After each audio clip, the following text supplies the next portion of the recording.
Hello dear students, in today's class, let's learn more about pronouns and adjectives in English language. Watch this video and follow the class. Let's start with pronouns in English. Pronouns are words that take the place of nouns.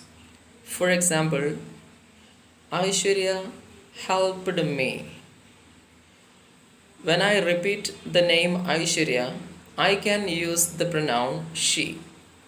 She also contacted me.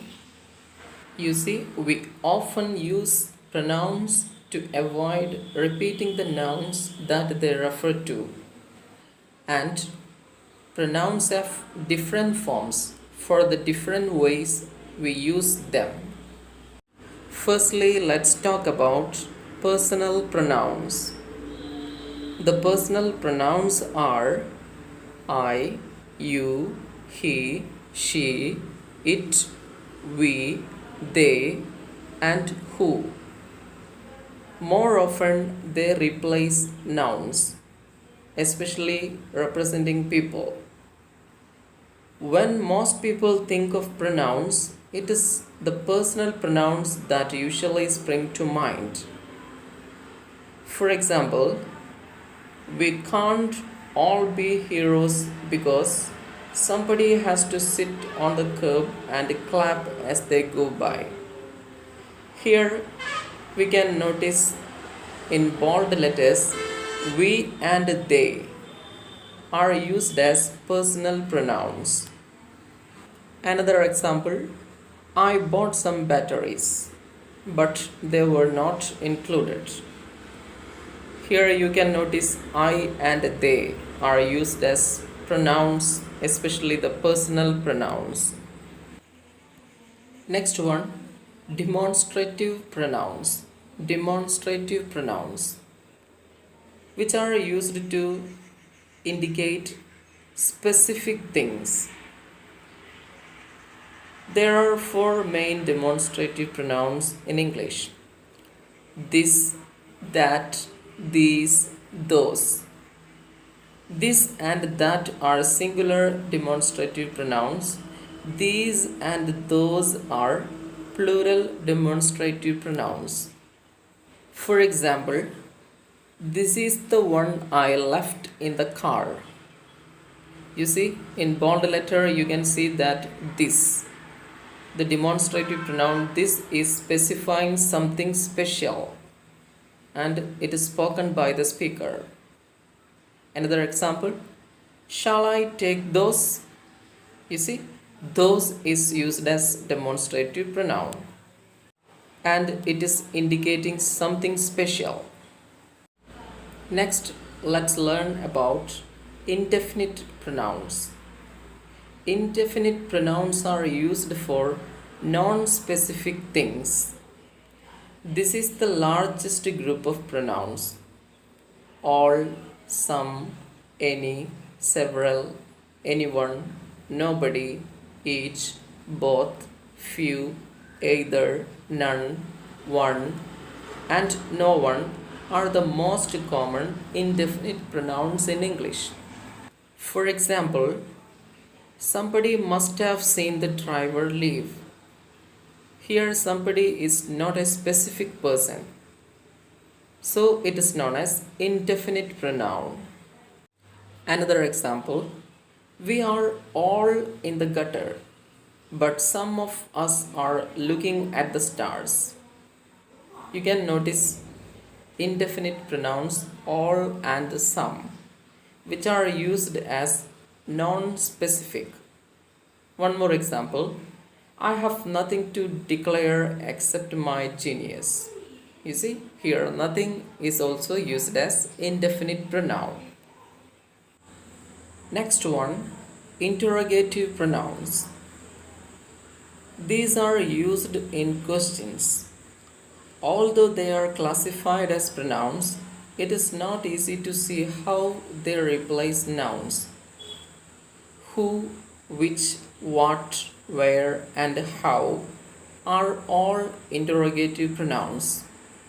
For example, Who told you to do that? Here, who is the interrogative pronoun. Which dog won the race? The question word which is considered as interrogative pronoun. Another important category of pronouns in English is possessive pronouns, which are used to show possession, which means ownership. The possessive pronouns are mine, yours, his, hers, ours, and theirs. For example, the tickets are as good as ours. Shall we take yours or theirs? You can notice in bold letters, ours, yours, and theirs are used as possessive pronouns. Another category, relative pronouns, which are used to add more information to a sentence. The common relative pronouns are which, that, who, whom, whose, and where. For example, Dr. Adam Sissons, who lectured at Cambridge. You see, in this sentence, who is used as relative pronoun.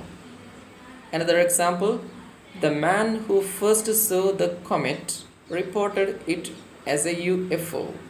Here also, who is used as relative pronoun. And the last one in pronouns in English is reflexive pronouns. A reflexive pronoun usually ends self or selves.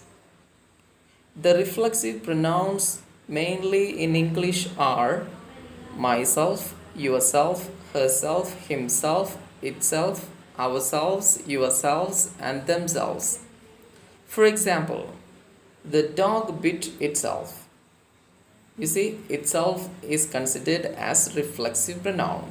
Another example, are you taking to yourself? Yourself is the reflective pronoun in this question. That's all about pronouns in English. I hope you got it very well. Now let's get into the adjectives in English language. What do you mean by an adjective? An adjective is a word which we use to describe a person or a place or a thing. An adjective usually modifies nouns or pronouns in a sentence. We can simply say that adjectives are information gatherers. Specifically, they provide further information about an object's size, shape, age, color, origin, or material.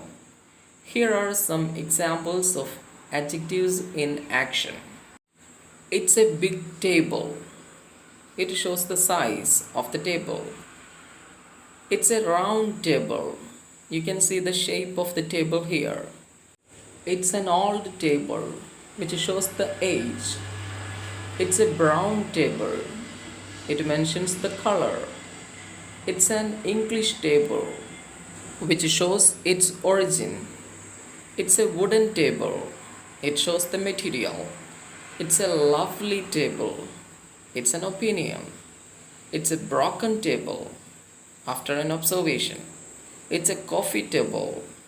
We use it for particular purpose. And you can also notice that adjectives serve another important role. They answer questions like which one, how many, and what kind. You can see how they do this job in the following examples. Which cat did you see? You can look at the answer. It was the grey cat. Grey is considered as the adjective here. What kind of potatoes did you buy? I bought red potatoes. Red shows the adjective. And you see the question styles. which one, how many, or what kind. Another example. How many cars were in the parking lot? There were few cars. Few is the adjective here. How many people like ice cream? Most people like ice cream. Most is the adjective. Which spoon did you use to stir the soup? I used the wooden spoon. Wooden is the adjective here. What kind of coffee do you like? I like black coffee. Black is the adjective used in this sentence. Here we can notice the words grey, red, few, most, wooden and black are modifying specific nouns. So these are known as adjectives. Now let's learn about degrees of comparison using an adjective. Here is the adjective hungry in all three degrees of comparison. First one, positive degree. Lee is hungry. Second one, comparative degree. Lee is hungrier than Mark. Third one, superlative degree. Lee is the hungriest of all. In the first sentence, only a person is mentioned without comparing to others. But in the second sentence, Lee, the person, is compared to another person, Mark. In the third sentence, you can notice that Lee is compared to more than 3 people. Now we can assume that when we talk about a person or a group or a thing, we can use positive degree. But when you compare a person to another person, you can use comparative degree. And when you compare a person with more than 3 people, you can use superlative degree. An adjective in English usually follows 3 degrees of comparison as we discussed here. In this table, you can see degrees of adjectives: positive, comparative and superlative degrees. An adjective can be used as positive degree, for example, beautiful; comparative degree, more beautiful; and superlative degree, most beautiful. That's all about today's class. Thank you very much for attending this session. You can note all these things we discussed here and also submit before the next class. Thank you very much for attending BAJUZ English.